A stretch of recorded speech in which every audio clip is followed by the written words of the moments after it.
Hello, I'm Luca De Giglio, and this is the Web3 in Travel podcast, where you can learn about crypto, blockchain, and how the new internet will change travel.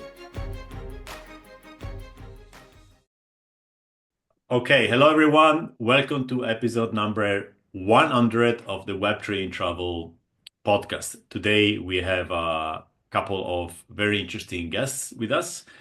Who will take us in more kind of real world use cases than we are used to. We are used to a lot of theory and Web3 in travel, what is going to be in the future, etc. This is kind of the real stuff. That's where we go from our little Web3 is small, travel is big. We try to bring these together, and we go now to the real world in a way. So apologies for this confusing start. I am happy to introduce to you Robert Wesley from Me Protocol first. So let maybe introduce yourself, Robert, in a few words, what you're doing and who you are, and welcome. Hi, Luca. Thanks so much for having me. It's an honor to be on the centennial episode. So 100, Yeah, congratulations. number 100. Cool. That is really impressive, and I'm very honored by being here. So yeah, my name is Robert Wesley. I'm the CEO and co-founder of the Me Protocol, and I have kind of a background in various different fields. So I was working in security and cyber security. Then I was working in deep tech and social media analytics before, and now in the reward space, so loyalty rewards, and travel. And so the Me protocol, just in general, is a type of technology that connects rewards programs. And what it allows you to do is if you have a reward from any business, you can use that reward on any other business that's connected to our technology. So very cool. You could be having lunch in Vienna and use the rewards you got from lunch on a vacation in Thailand. And so that's kind of the new innovation that we're bringing to the travel sector, and looking forward to telling you more about it. Okay, so basically you allow us to finally use our points, which we can never use. Yeah, Before, exactly. Right? The big problem with loyalty in travel is that they give you these points and you don't use them. That seems to be the deal, right? And Yeah, you can use them unless you are very, very, like a repetitive customer of a specific company. Now with you, I earn points in company A, I spend them in company B without any kind of friction. That sounds exactly. great. That's Yeah. very good. Okay, So cool. no more expiring miles. Right, no more expiring miles. Yeah, yeah. You earned them, they're your miles, and you get to spend them however you want to. Wow. If crypto can solve this problem for the travel industry, we won. I mean, Yeah. we're solving one of the biggest problems in the travel industry. And we have many in that industry, so that would be a good one to start with. Perfect. Thank you for the introduction, Robert. So Josh Lange, sorry. I'll let you introduce yourself because we don't know each other. Actually, with Robert, we met already, so we know each other. But Josh, you are a new friend. So tell us about you. And you are mute. Okay, perfect. Yeah.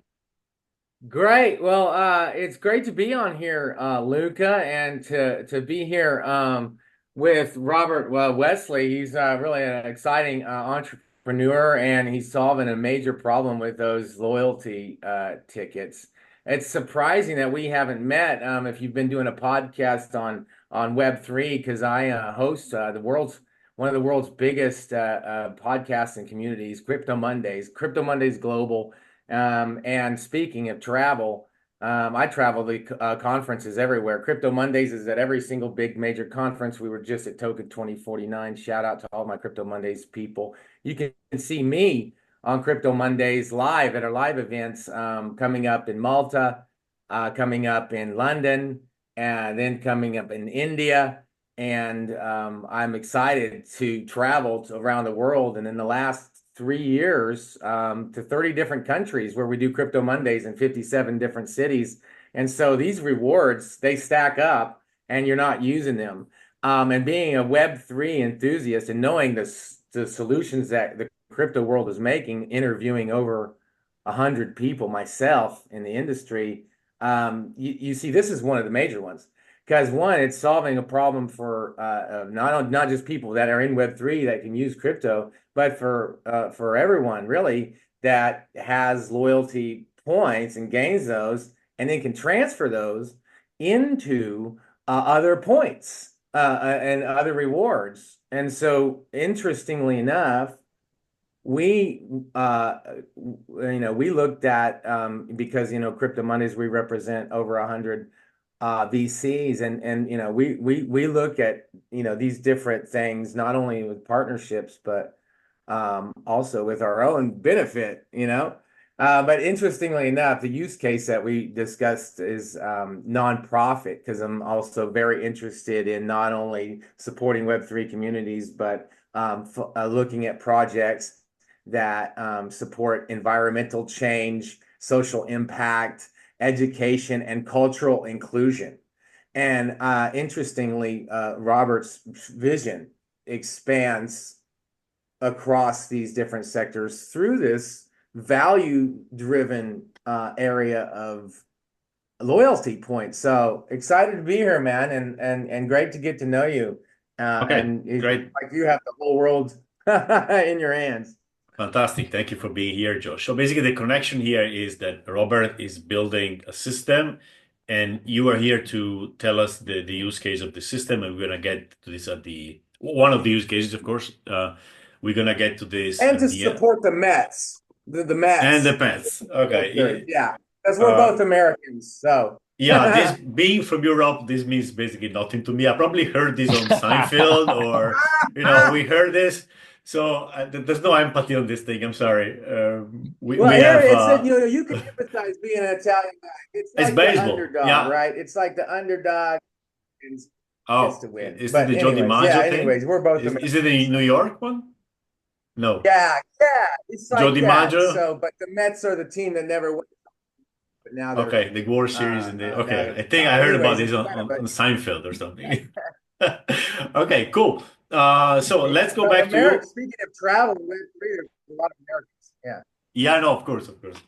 I don't want to fake like empathy on this thing. I just don't know anything about that. Yeah. Robert, so before we start with you, so you're gonna tell us actually what Me Protocol is doing. Well, let's remind that you won the first submission, the global call for Tectris.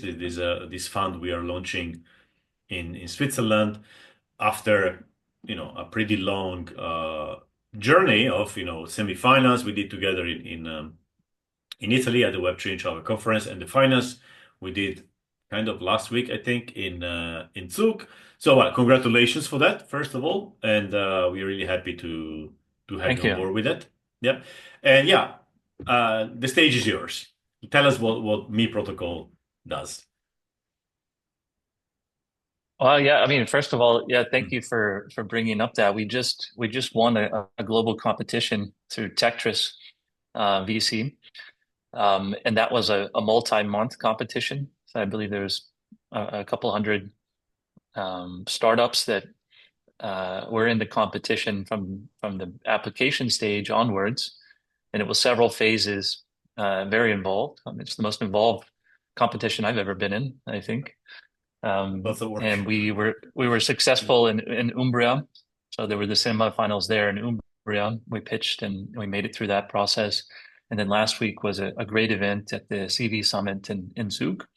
And so I was very pleased that we won that competition, very stiff competition, and yeah, but it feels good to win.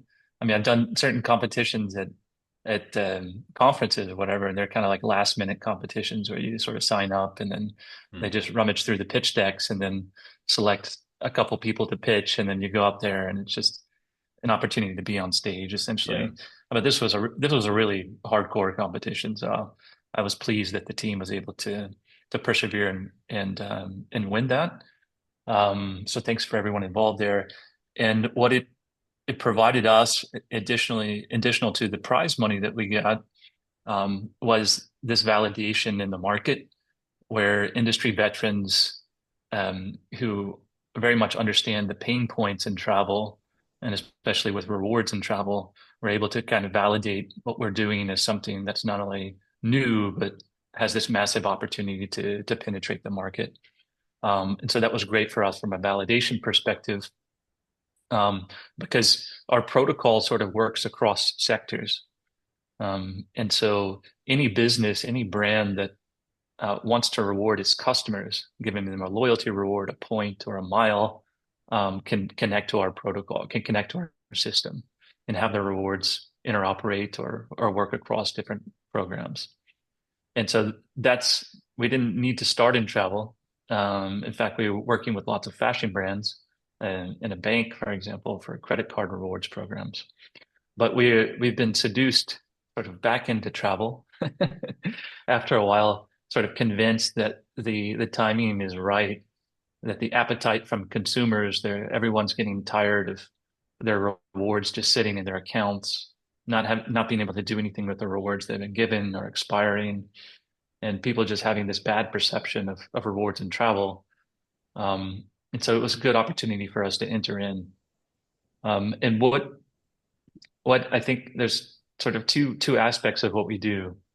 There's one, what we do for consumers, which is pretty obvious. We allow you to use your rewards across products from different brands, like seamlessly, instantly. I have a reward, I can spend it however I want to. It allows you to own the reward yourself. So it's not like it's just sitting on your account from the airline. It's actually your reward, and you can do whatever you want with it. So that's one of the principles of, I guess, Web3 or blockchain, is that you can have ownership over the assets that are actually yours. And so your rewards are now yours. They're not just values and sitting in an account. They're actually yours to do what you want. And then on the business side, how does this benefit businesses? Well, a couple of things it allows you to do.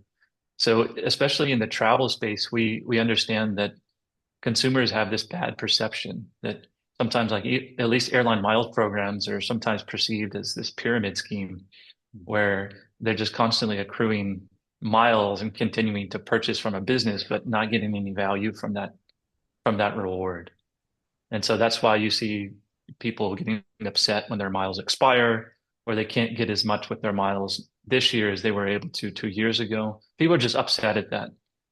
And so by connecting with us, brands can rebrand actually their rewards program to a customer first rewards program, where they can legitimately, incredibly say to their customers that we're interested to reward you every time you make a purchase.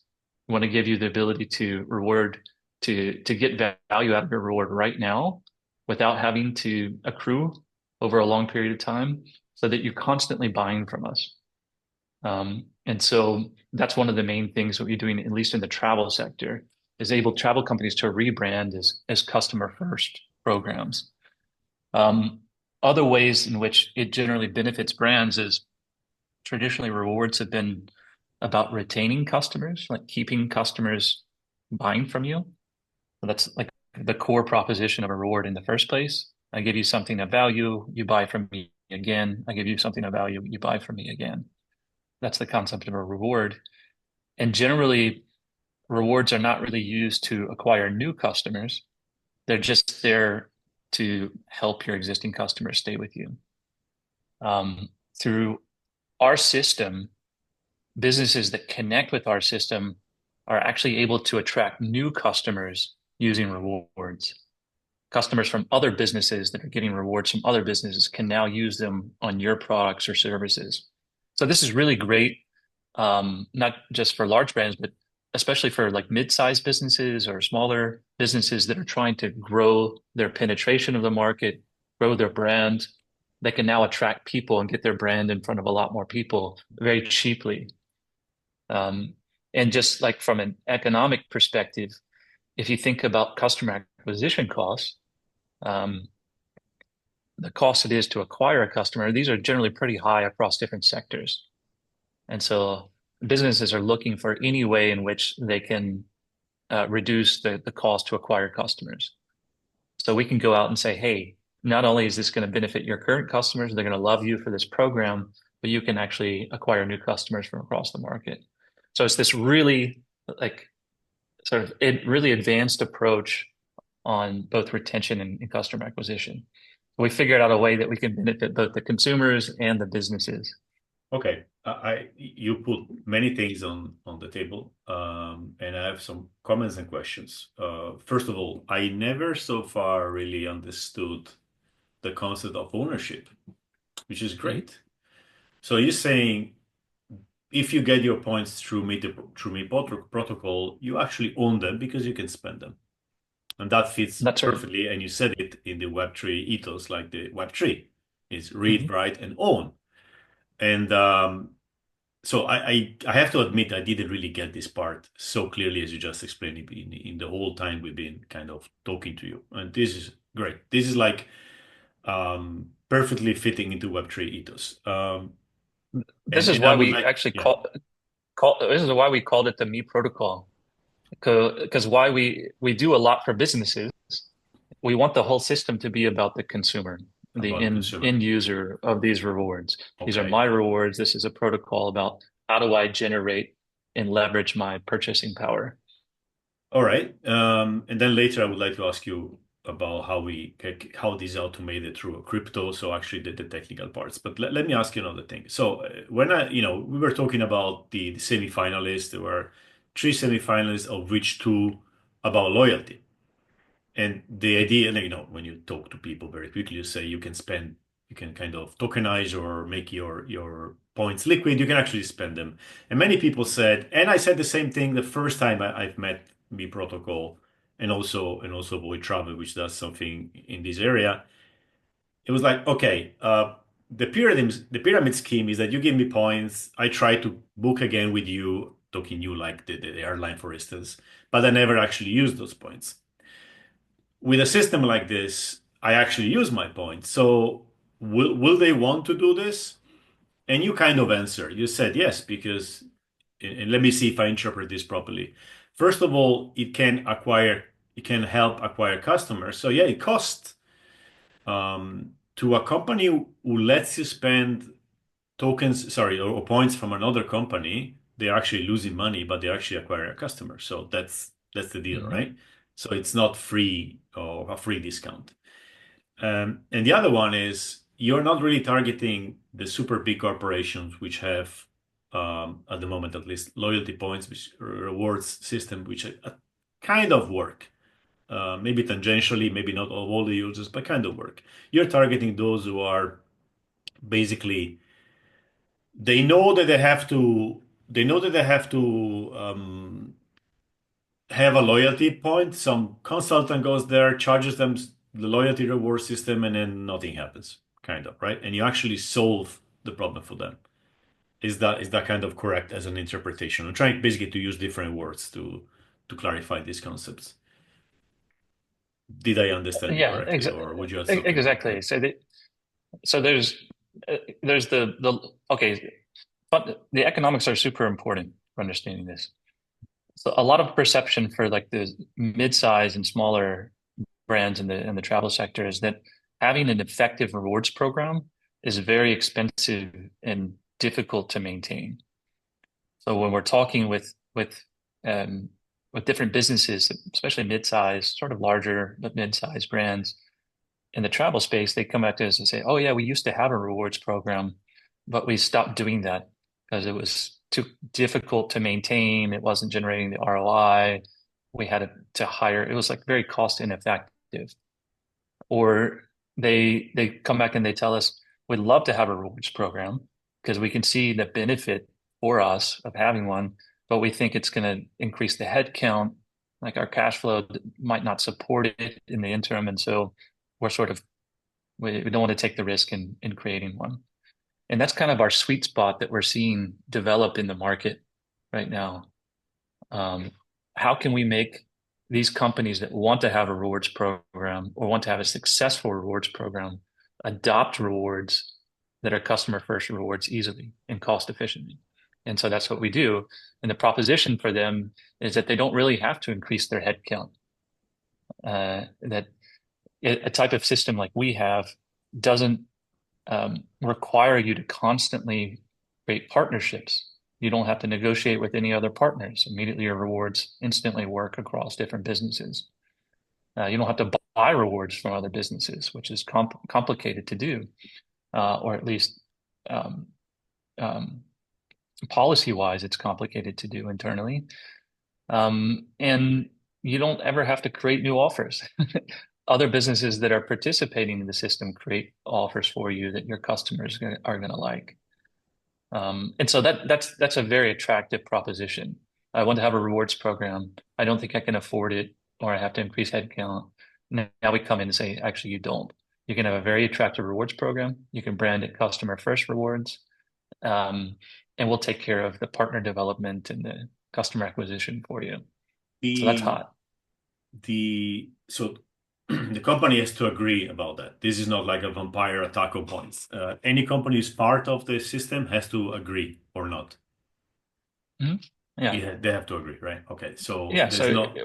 we're driving them customers, Mm. and we're activating their current customers. We're providing the ability to touch your customers after they purchase from you through like a reward cycle, and all of the stuff you have to be a part But yeah, of. but if a company doesn't want to be part, doesn't want their points to be swapped for other points, that doesn't happen, right? Well, they can cut it off. So No, they can kind of cut off the liquidity in the system, but no, but I um, mean, like, let's say to start, right? Or are you mhm. gonna, let's say you want to do Starbucks, you have to talk to Starbucks, or you can simply Yeah. decide that the Me protocol Starbucks points are liquid and swappable. Yeah. So Starbucks has to work with us. Yeah, All the right. business has Okay. to work with us. Yeah. There's no case in which some company says, what's happening here? My points now are liquid and No, nobody no, no, can no. do. Okay. The business is in control. Then The control. business Okay. is in control. They make the decision, do I want to give my customers the ability to use their rewards like this Mhm. or not?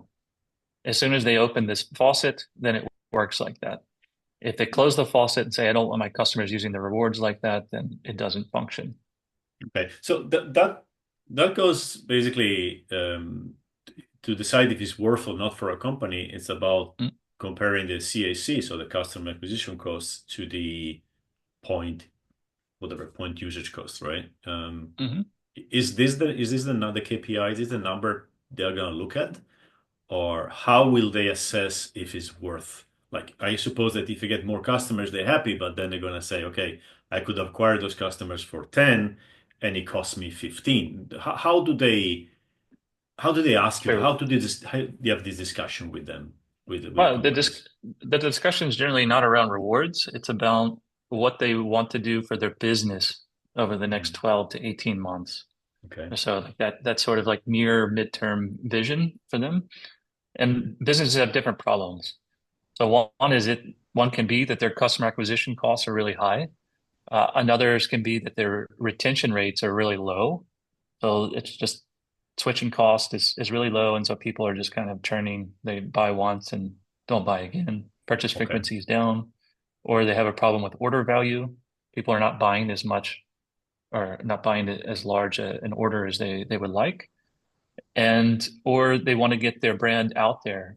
They want to penetrate the US market or the European market. They want to attract customers from these regions. So these are Okay. the kind of the topics that we discuss, at least on the CEO level. Um, um, and then we try to figure out with them how rewards can help them achieve those goals. And so that's really how we discuss it with businesses. It's not, hey, you need a rewards program. It's Right. like, how can rewards help you better retain or acquire new customers or penetrate a market or whatever? Okay. And we talk about the customer engagement. Do they have a way to reach out to the customers after they buy? Would they like to reactivate dormant customers who are not buying again? Do they have people in their CRM that they're not able to like incentivize to come back? So all of these things rewards can be useful tools for, and that's how we address it. I think the key metric for um like for the key bottom line metric is lifetime value for the customer. Yeah. So I think in the travel space, I like discouragingly see a lot of time the spread being something that's interesting. That's like the redemption cost versus like the return on that purchase. Mm. So if I'm giving up like 20 cents for a purchase on rewards and it's 50 cents the purchase, then my spread is the 25 cents. That's what spread is. So that's the margin on that purchase.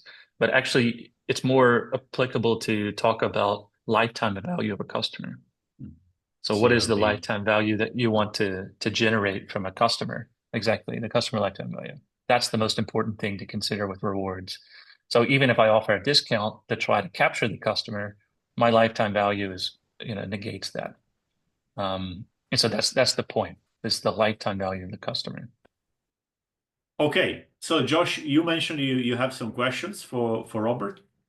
Oh, hi. Yeah. Well, again, thanks for having me on, and we'll love to share this Me protocol around.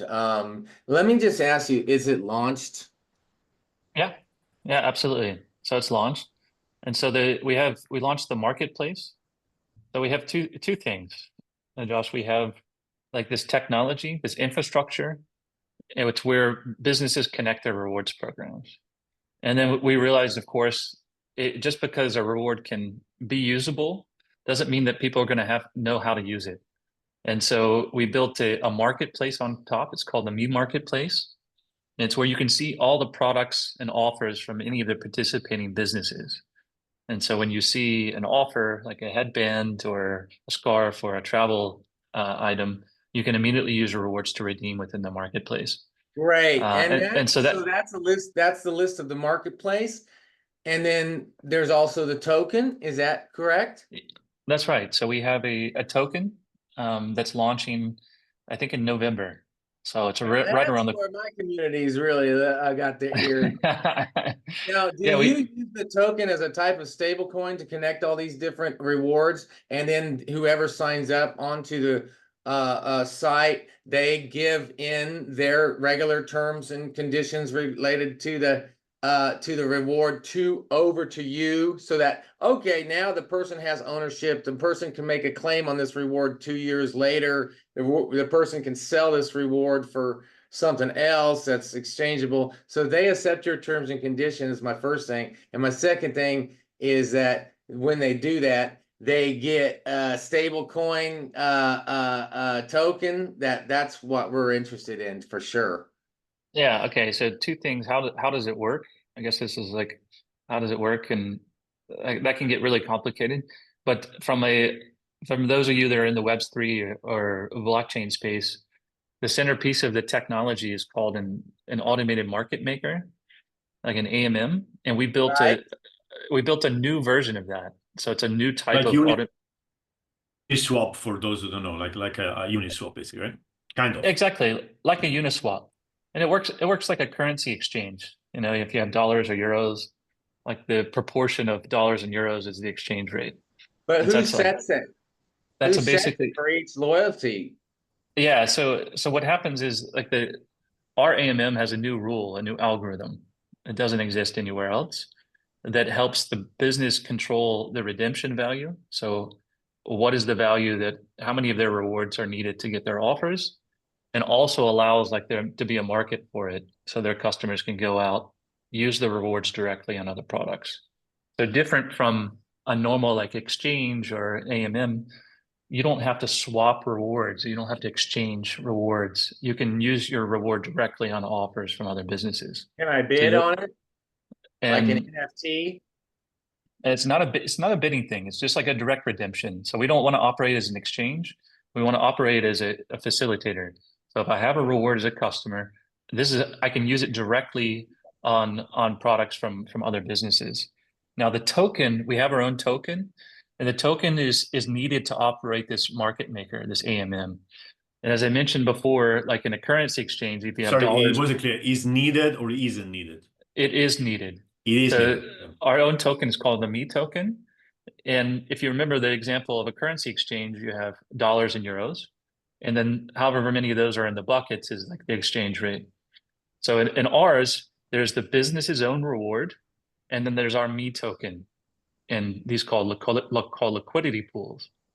And the algorithm sort of monitors that. And so everything that's passing in the system, the value that's passing in the system is our own token, the Me token. And it's designed specifically for that. I don't want to like go into like crazy amount of detail on that, but it has two functions. So it's the liquidity in the system, So if you want to have your rewards function like that can be usable, you need to have me token in the pool. We do that for the business. So we act as an intermediary. So the business doesn't have to touch the tokens or doesn't have to worry about this whole process. And the customer neither. Yeah. So the customers and the businesses, they don't even realize that there's a blockchain involved. So they don't need to know tokens and stuff. Everything's on chain, but they don't realize it for the most part. We realize that, and anybody integrating needs to understand that. Any like sort of service or whatever would need to understand that. But we abstract that away from the customers. The reward can also be used the token can also be used as a universal reward.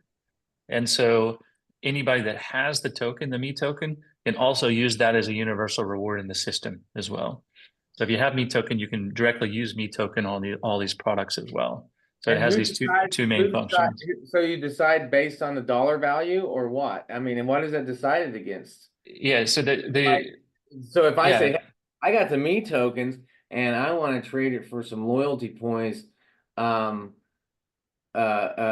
what's that measure? So there's like a kind of exchange rate going on within the system, but there's lots of exchange rates. So there's exchange rates with each token. And so that's why it's all automated. So a human doesn't need to be involved in that. You can automatically see what you can get for your me token throughout the whole system without you having. When you say each token, you mean each loyalty point represented by a token. Is that correct? That's right. Yeah. In the pool. So let's say again, go back. Starbucks is going to have a Starbucks token representing the points, right? Mm-hmm.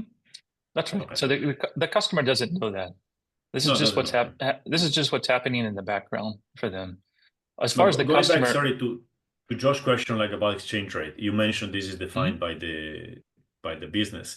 Is this dynamic? Like, can they change it all the time? Okay. Yeah, and they should change it to make their offers more attractive. And so what's happening in the system is this value, our own token, in the middle is being passed around the system. And so when your customers are using their rewards on other businesses, that token is passing from your pool to the other business's pool. Now, what you should do is have attractive offers on your side so that you're attracting new customers. So the me token is going back to you. And the way we designed it like that is twofold. So first of all, no business is paired directly with another business because that's politically crazy. So if you can imagine Chanel and Louis Vuitton having like an exchange rate between the two tokens, that would be like politically a disaster. And then secondly, because it encourages this flow of value within the system. So it's cheap for you to operate if your customers are going out and you're acquiring new customers in the process. So that's an efficient system. You're retaining your customers, you're acquiring new customers, and then that's reflected from an economic perspective in the sense that it doesn't cost you anything to participate. Coming from the web crypto world, we are used to be rug pulled. So I'm going to have to ask you, what are the risks of being rug pulled in the sense that I have lots of tokens from many businesses through me protocol, and then something can happen which they go to zero. Like I can use them anymore. Can this happen? And the other question is, can the system withstand a 90% drop in the me token price, me token protocol? Me token price. Yeah. Okay, so we can get into the technicalities of that. So these are pretty technical podcast, so don't worry. Yes. Sure. Okay, so sure that you can always exit the system. We don't allow like fiat off ramps or something like that because we think rewards should be used. You sell your token on Uniswap. Rewards should be used how they're supposed to be used, which is on products and services from businesses. But you can exit the system. The protocol itself is being decentralized and open sourced, so the project can maintain, regardless of whatever's happening in the background. The companies are in charge of their own liquidity, so they are the ones that decide whether or not their rewards can function like this or not, whether their customers can use their rewards like that or not in the system. As far as a rug pull, I don't see how a rug pull would fit in with that. The token price, one of the reasons why we designed it so Me token is always the pair in the liquidity pools is because there's like a kind of price stability there to a certain extent.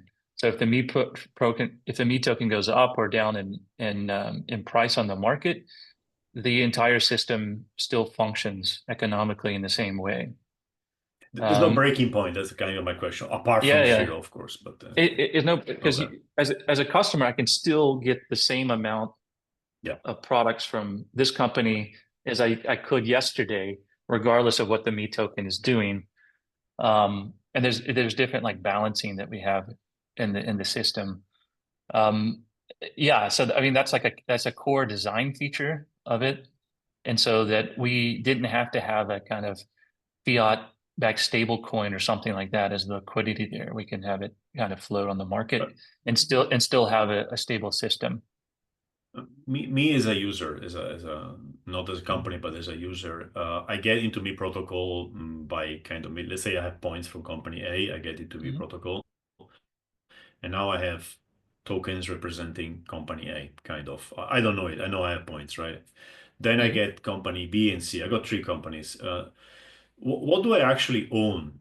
Do I still own my points, or they get all mixed up in one token, which is Me protocol representing this value? So how is my value represented, and how are my Yeah, so points you represented in this system? right. So the the the the point that you got or the mile or whatever the reward is called from a business is yours. So once you're a participant in the system, you have that. It's a token. You might not realize that it's tokenized, but it's a token there and it's sitting in your wallet. You might also not realize you have a wallet, but every user in our system has a wallet automatically generated for them. Can I Uh, take them out from the wallet?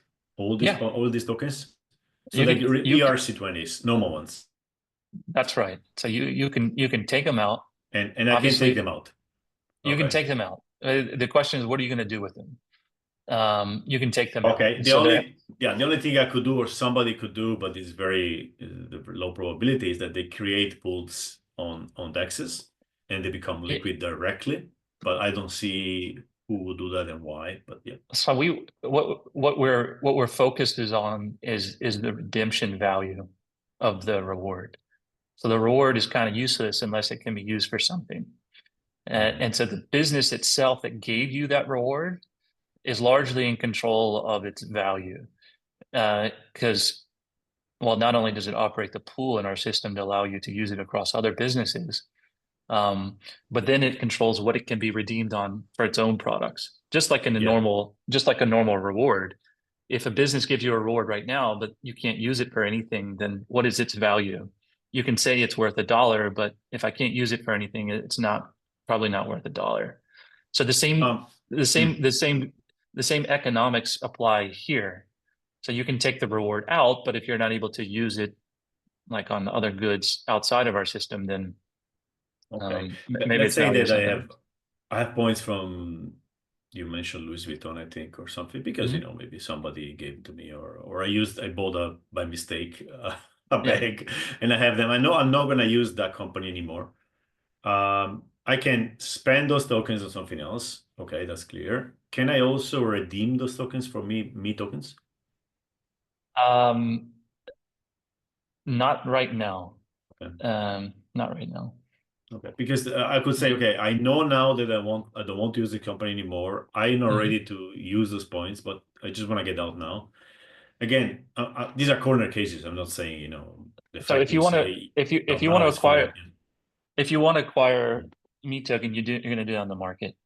So On you're the going to market. buy off the market, off an exchange, a DEX or a SEX when it's listed next month.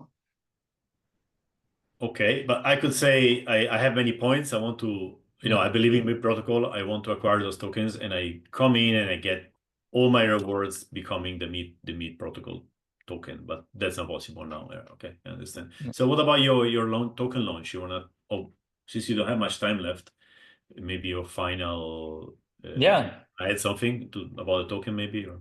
Yeah. I wanted to just say a few things before I have to jump off here. Um, so one is we have a token launch coming in November. So everyone should follow us on Twitter, Me Protocol on Twitter. You'll find all the information you need to get involved with the project. We have a Discord and Telegram groups you can join to figure out how you can build on top of Me Protocol, take advantage of the token launch to gain some incentives there. Really excited about that. It's been, of course, as you know, with token launches, it's a lot of work, but this is a big deal. And if you believe in a rewards economy like we do, where anything and everything in the future is going to be rewarded, our technology is going to be the one that's powering that right now from the beginning. And so you want to get involved in that as early as possible. So that's the token. Follow us on Twitter. Get in touch with me if you're interested in talking more about that on Twitter. Secondly, as we're in the travel podcast, one of the things that we're doing in the reward space that's quite yeah, one of the things we're doing in the reward space is kind of rewards are sometimes kind of closed in travel, so you can use them on hotels or airlines and things like that, and occasionally on luggage and things like that the airline miles programs allow you to do. But we're actually connecting travel rewards with the outside world. So you can use your travel rewards on products that you're going to buy in your like daily life, presents for your children, presents for your loved ones, presents for yourself. But not just like commercial items. We're connecting rewards with other causes. And so I'm going to intro Josh here in a minute. And one of the things that we're really passionate about is not just helping businesses make a lot of money and helping their customers gain ownership of the value that they've created, but also supporting good causes as well. So imagine being able to use all these travel rewards that you've accumulated on good causes, like supporting education programs around the world, making it easier for people who don't have access to educational certificates to prove their education, things like that. Are these things that you might also want to be able to use your rewards on in the future? And we think the answer is a resounding yes. People love to be able to contribute to good causes, and sharing the value that they've generated for businesses is one way to do that. So I had the pleasure of meeting Josh some months ago at a crypto conference, and he really introduced, and I'll let him sort of introduce his project here, but it's quite compelling. And I let him sort of talk about it. But this is exactly the kind of connections that we're doing and the added value that we're bringing for consumers and businesses, because we can connect them to good social causes in a very seamless way. So with that introduction, I want to hand it over to Josh to tell a little bit more about his what he's doing in this space. Luca, thanks so much for having me on. It's been a pleasure to share about rewards. Follow us on Twitter. We'll show you how to participate, and see you guys soon. Thank you, Robert. Thank you so much for being here. Bye. Appreciate it. Bye. Okay, Josh, you did a great introduction. I just leave it to you to tell us what you do. Yeah, well, like I said in the beginning of the show, one of the things I do is host Crypto Mondays Global, and also Crypto Mondays Green, which is a sustainability podcast. But I didn't come into the space through that. I came in or through finance or through investing or through startups. I came in as a professor and an executive at UCL, and I used to build international branch campuses of universities for elite universities around the world. And so traveling is something I love, and I love the idea of these loyalty points is one thing, but certificates is another area where blockchain has made huge advances. And I didn't know why anybody wasn't using these new technologies at the time. And so I went about forming this to identify fake degrees and scam certificates at the universities where I worked around the world to ensure the quality. And they didn't want to go down the road of blockchain at that time, or crypto or NFTs, which I thought were the natural solution in this, like having the same benefits as what Robert talked about with Me Protocol, you can own your own certificates for the first time. You don't have to lose them. You don't have to, pay a lot of money to get those from the university. Well, and then so I got part of the crypto communities because of that. No, and it was just a fringe community, and I just became kind of a figure, along with Lou Kerner and many other people that I'm connected with.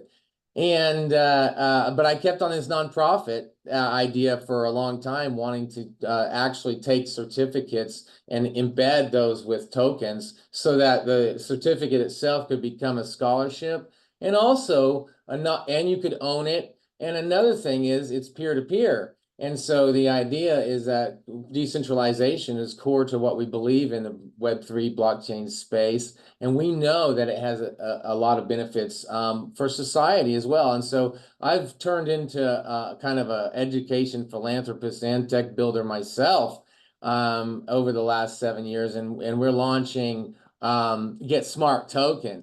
And GetSmartToken is a token that's on the Polygon blockchain and EVM. And I was just at UNESCO speaking about it. And we did the first ever crypto transactions at UNESCO, which was pretty awesome. And what we did is the people in the audience could sign up as sponsors, and sponsors could create digital badges, and those digital badges or certificates can include tokens. And those tokens are tradable on Ethereum. And those, by the way, when people donate to those projects, that they know exactly where their money goes and where the badge goes. Yeah, let's go back a little bit because there's a lot of things. First of all, NFTs as certificates for accomplishments, and I have one from the University of Nicosia. There's this free course online about blockchain, which I suggest to everyone. At the end of this course, they gave me I can't remember now if it was an Ethereum NFT or it's inscribed on the Bitcoin blockchain. That was a year ago or something. But yeah, I get the point, and I got one, so I do understand why it does make sense. It's the final proof, right? Well, it doesn't. It doesn't. And unfortunately, what happens if you become the minister of finance for Italy, and then we find out that you plagiarized on your a master's degree from the University of Nicosia? Well, you still got the NFT. It can't be revoked, can it? And since you own it, I mean, they can't really revoke it at the university level. And so that's the problem with NFTs in themselves as certificates. And that's why Get Smart, my solution, is actually the only one that's going to work. Because one, it includes finance, like Bitcoin. And that point is that it turns actually education into value. And no, this is where we connect with Robert, because tokens are with value.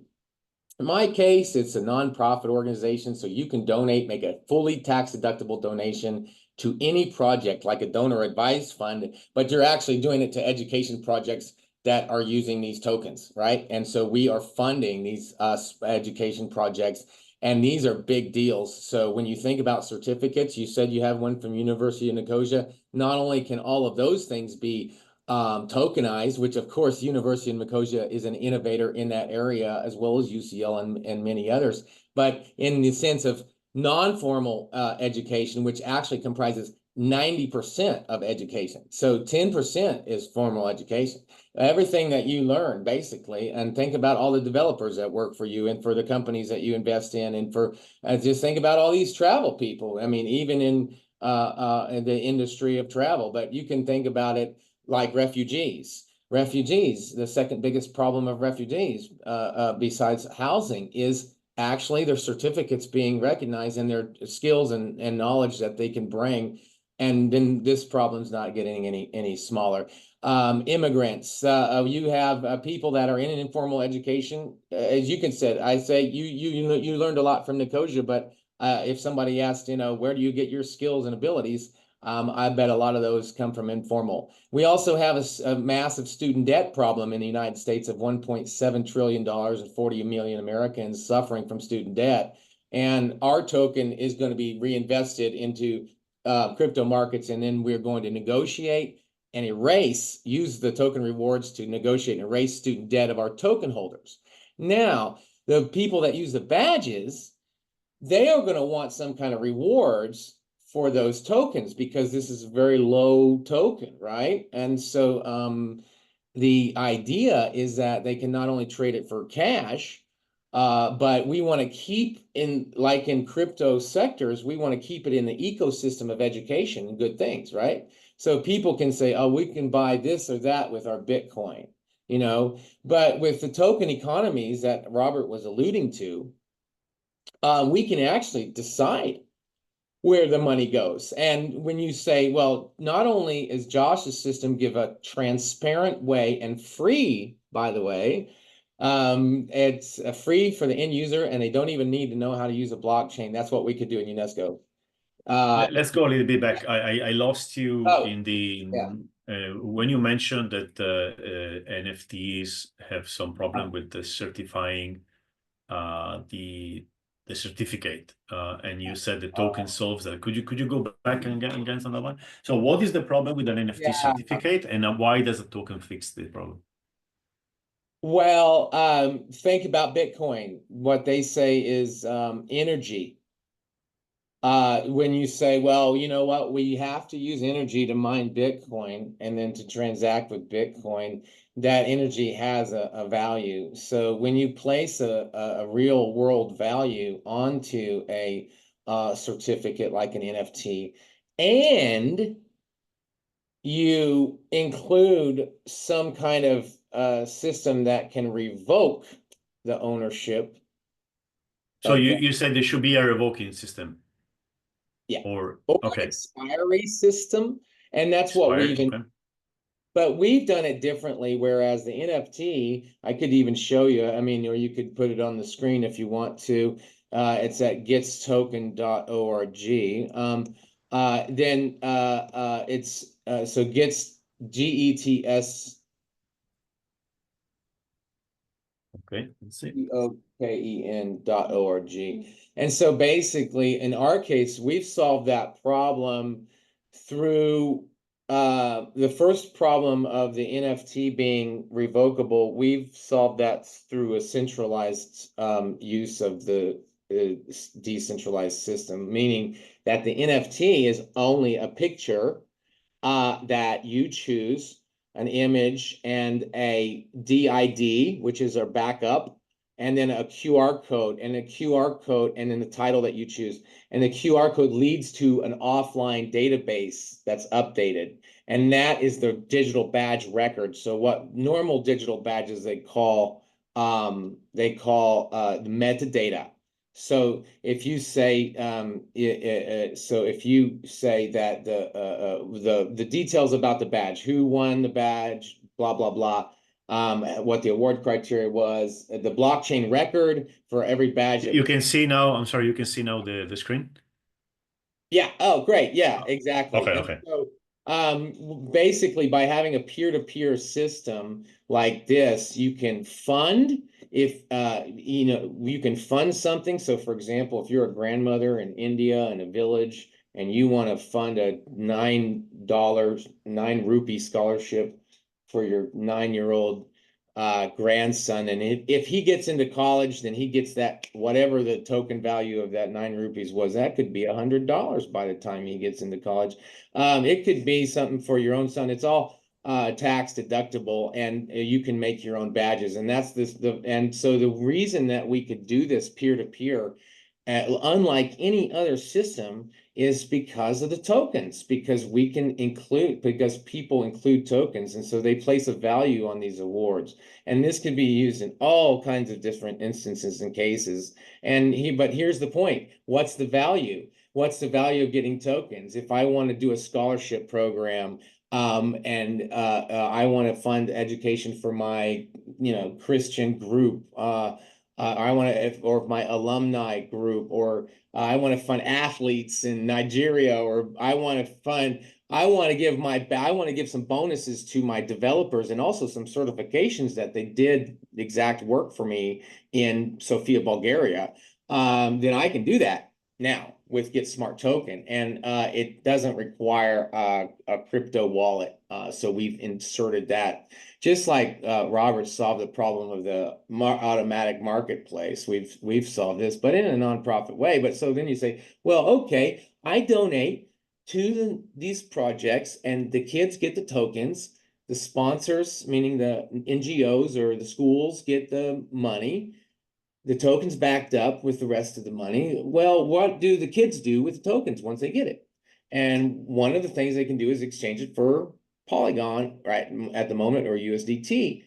But what about if instead they could get more value from some rewards? Like, hey, I get a discount on Nikes, or I go get my a Starbucks rewards, or other educational items that could be things like Scholastic. There's things that are working on Robert's page. And so in that case, they don't need to go through a wallet. In that case, they can just use the tokens from a Web2 perspective, right?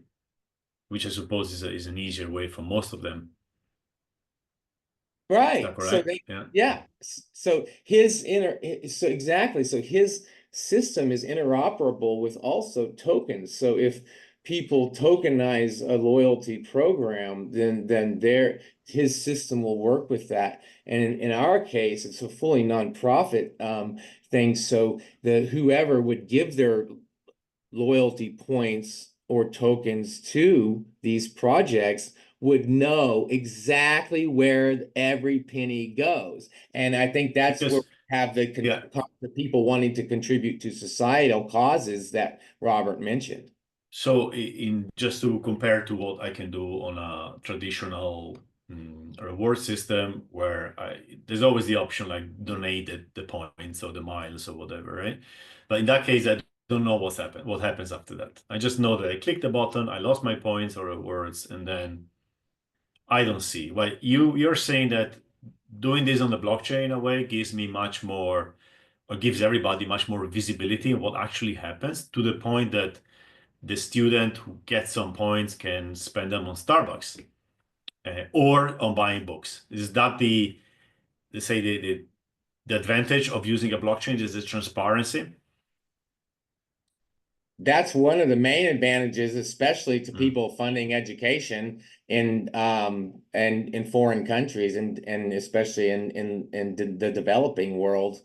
When you think about the level of education corruption that happens, and not just education corruption, the overwhelmingly a lack of recognition for people and validation of people's skills, abilities, and knowledge, and that's a huge hindrance to jobs and to transferring things. But the transparency of the blockchain allows us, and it's not just the transparency, it's the very low cost of transmission of information or of crypto.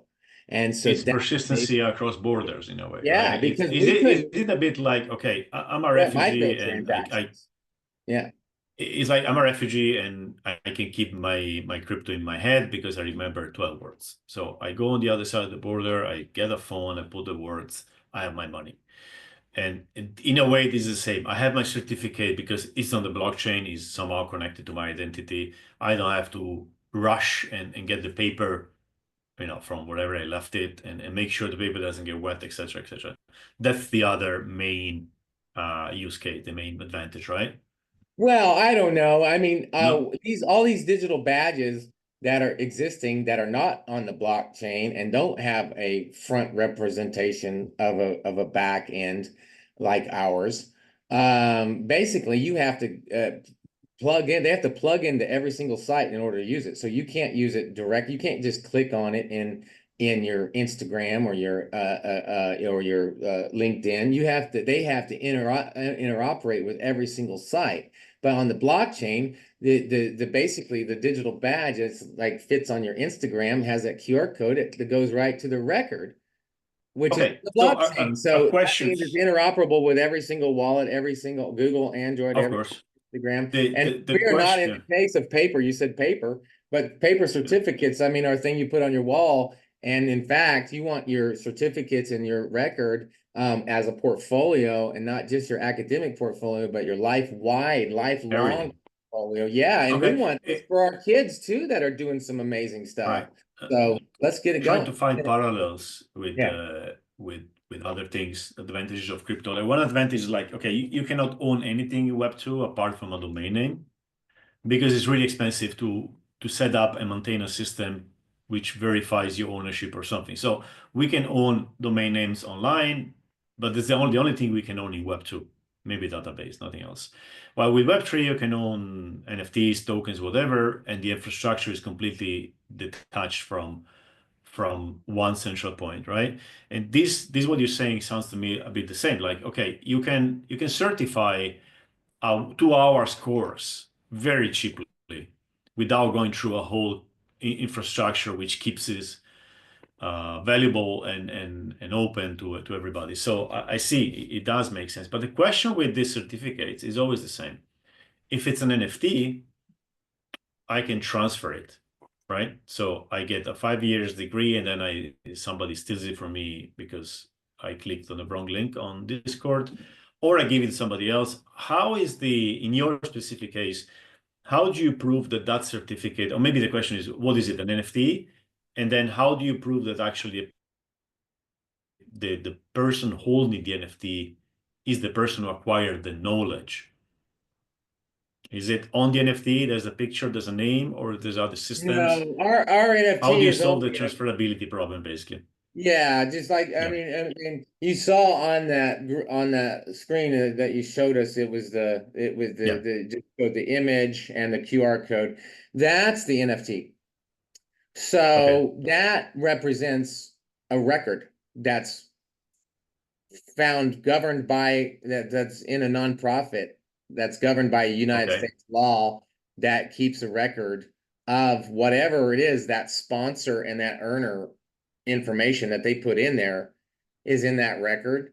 Now, some of that record is available to the public, and some is held by the either in the learner account or the sponsor account. But the blockchain record of all the transactions. So, for example, if a person wants to create a badge, that creates a blockchain transaction. If they want to apply for a badge, so a learner wants to apply for one, that creates a blockchain transaction. Then you have the approval. Oh, I want to approve this badge or not approve it. Then that's a blockchain transaction. And then when you say, oh, I approve it, they get the badge and the tokens. Then the learner has to claim. So these are all now done on the back end, and we take care of the gas fees. So the learners and the sponsors don't need to have any crypto. We take care of all that in the background. Okay. So it's just a click and go. But those four transactions make that very robust. And then you say, oh, well, if the site goes down, there's still the offline database that's accessible through available. If you want to change that database record, that needs to be done through the nonprofit. And that Okay.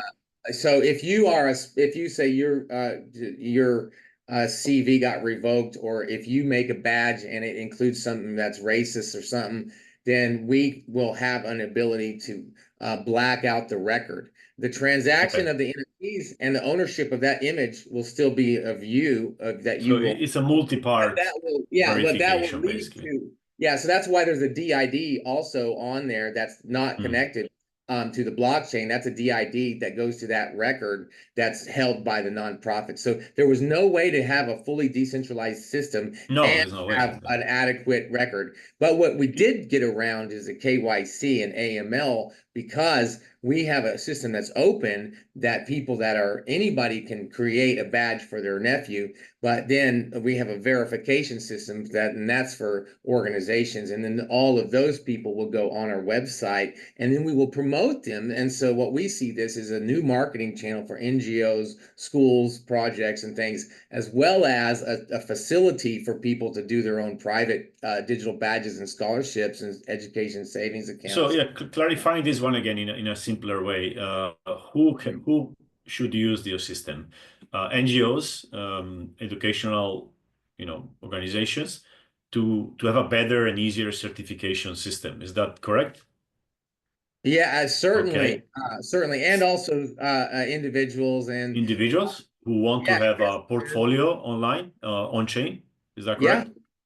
Okay. Yeah. And So, and also donors too. savings accounts, and to also to address their student debt, maybe getting their student debt paid And the off student for debt. And tokenization. also Yeah. donors who want to donate directly for education or for, student debt, Yeah, etc. exactly. For projects they believe in, Mm. and they want to get 100% impact return. So a lot of people that nowadays, so a lot of people projects coming onto our site, which is, I mean, we're going to launch any day now. We're waiting partially on my birth of my daughter. But these people are going to be able to create their own, certification systems, education savings accounts, and all this through a tokenized system. So it's really good, and it also helps loans, and that's a whole nother area. But basically, the third parties have controlled this digital badge space, or made it too difficult for a business. So if when you think about, you're a gig economy worker, right? And you have experience as a developer on a team. Well, what did you do specifically? What were your areas of specific expertise? Because I need somebody who is an ops person right now, right? But you have this experience with this company, but there's nothing that really defines what you did or what you can do. This is a system that we finally have that's free for everyone to use, but also makes money, you see? And that way it funds the nonprofit. And the nonprofits nowadays, a lot of the people coming to me are nonprofits, and they want to do badge projects to do fundraising and to also make themselves sustainable, because most investors in nonprofits and donors are wanting to see sustainability and also impact measures. And so my nonprofit facilitates both of those things, of people becoming a revenue generating nonprofit, as it were, and then at the same time defining their social impact very clearly. And you need a token for this because it's the liquidity token for all these value transfers, right? Correct, right? Yeah, and that's Okay. where Robert has this great me protocol, and to help facilitate the corporate giving, and also the people, the young people also want to be more environmentally contributions. So Yeah, but I mean, your token has this role basically. It allows people to transfer value, to donate, etc. Right? Because you have a token, right? yeah, and you Yeah. can Okay. pay it forward to other projects. So Okay. So if use the you're token as the currency of the system, right? Same question I've asked Robert before. Can the whole system withstand a 90 or 90% drop in value in tokens in the token price? Or do you have some limits you should never cross? Doesn't matter, because the token's deflationary after a trillion, and it holds its value.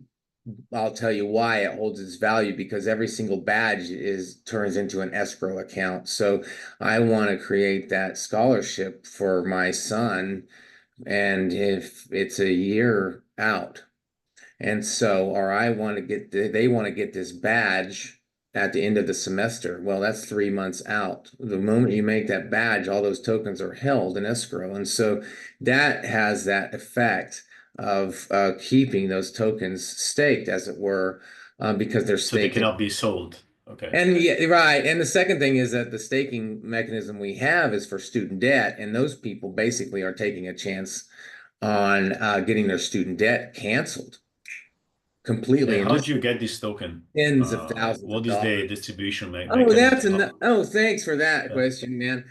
Because and I appreciate that, and that's one of the differences between this token and Bitcoin. Um, First of all, the token's minted when are claimed. So people have to actually create education value and Right. contribute to education projects in order for tokens to be created. And then of those, 80% will be available for distribution and 20% for the nonprofit. And the nonprofit will use those also to fund its own activities and badge projects. And there's some cool ones that we're going to do. And but the other point is that the 80% that are available are going to be available to be given to different organizations and to donors. So donors can then use them for their own purposes or to sponsor projects, which is the main purpose of it. And until we have enough verified value projects, like with the UN and others, that's when we'll actually start releasing the token to be sold to the public. So the token gets mined when a certificate is created, right? A bit like Bitcoin, in the sense that you need to create a block.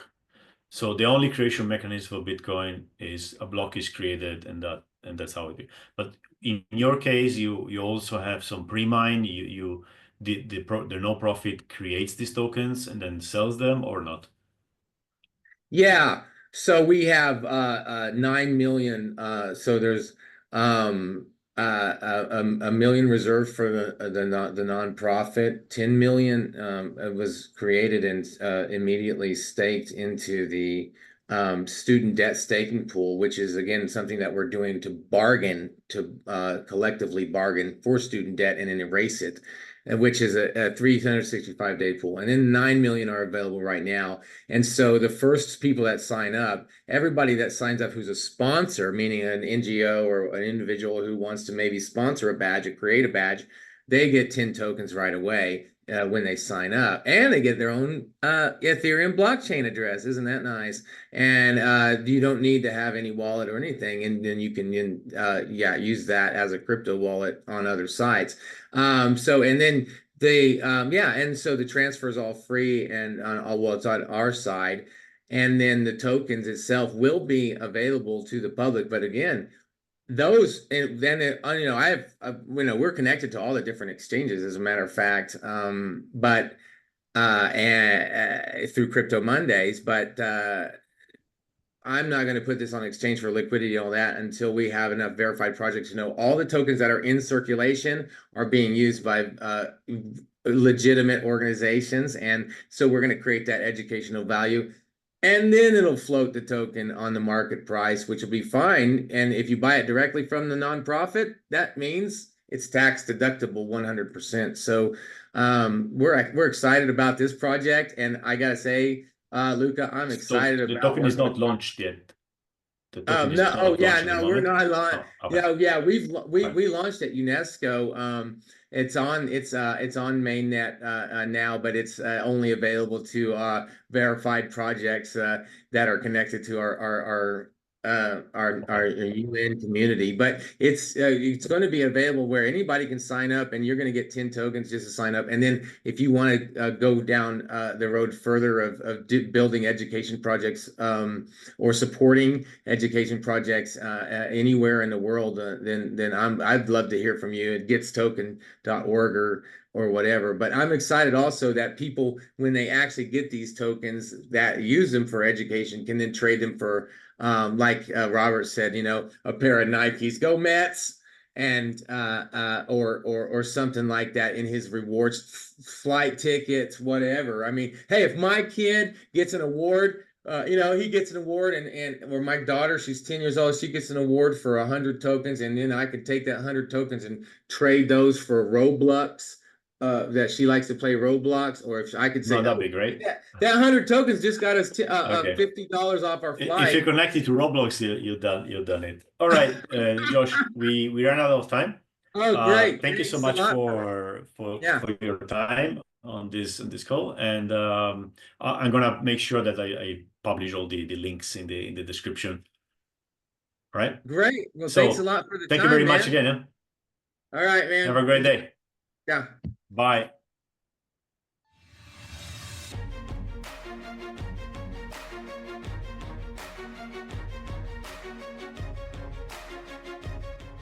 And we're done. Thank you for listening to this episode. For more insights, follow me on Twitter at tripluca, TRIPLUCA. If you enjoy my podcast and want to support it, head on to podcast.web3intravel.com, 3 is a digit, and mint an NFT. If you want to sponsor it, you can do it at the same page. I will mention you in the podcast, and your name will appear on all donation NFTs for a while. Thank you, and ciao.